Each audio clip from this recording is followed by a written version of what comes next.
$1 trillion. বিশ্বের প্রথম ব্যক্তি হিসেবে ইলন মাস্ক এখন এই সম্পদের মালিক। স্পেস এক্সের শেয়ার মার্কেটে অভিষেকের পর তার মোট সম্পদের পরিমাণ এখন এমনই আকাশ ছোঁয়া। বনে গেছেন পৃথিবীর ইতিহাসে প্রথম ট্রিলিয়নিয়ার। কিন্তু এই $1 ট্রিলিয়ন বিশালত্ব আসলে কতটা, চলুন জেনে নেওয়া যাক। 1 ট্রিলিয়ন মানে 1 বিলিয়নের চেয়ে 1 লক্ষ গুণ বড়, আর 1 মিলিয়নের চেয়ে 10 লক্ষ। আপনি যদি বছরে $1 লক্ষ বা বাংলাদেশি মুদ্রায় 1,22,00,000 বাংলাদেশি টাকা উপার্জন করে পুরোটাই জমিয়ে রাখেন, তবে এই সম্পদের সমান হতে আপনার সময় লাগবে 1 কোটি বছর। মানে মানব সভ্যতার একদম শুরুর দিকে পূর্বপুরুষদের সময় থেকে কাজ শুরু করলে আজ এই অবস্থায় পৌঁছবেন। বিশ্ব অর্থনীতিতে এর আকার কত বড়, একটি দেশের বাজেটের কথাই ভাবুন। বিশ্বের 20তম বৃহত্তম অর্থনীতির দেশ সুইজারল্যান্ডের জিডিপির প্রায় সমান এই ইলন মাস্ক। সম্প্রতি ঘোষিত বাংলাদেশের বাজেট অনুযায়ী প্রায় 13 বছর এই দেশের সকল খরচ একাই বহন করার ক্ষমতা রাখেন তিনি।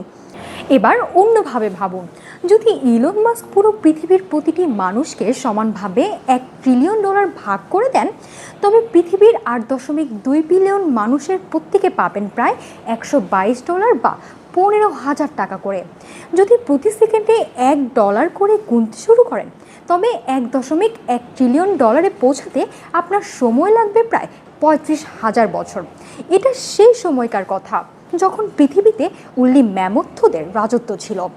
আর যদি এতগুলো $1 নোট দিয়ে একটি লাইন বানান, তবে তার সূর্যকে প্রদক্ষিণ করবে 39 বার।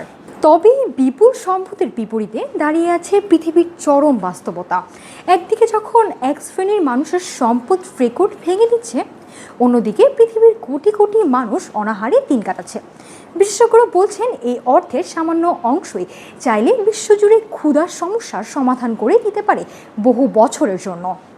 তবে ইলন মাস্কের পরিকল্পনা সম্পূর্ণ ভিন্ন। তিনি এই অর্থ নিজের ভোগবিলাসে ব্যয় না করে মানুষ যাতে মঙ্গল গ্রহে স্থায়ী বসবাস করতে পারে সেই স্বপ্ন পূরণে ব্যবহার করতে চান।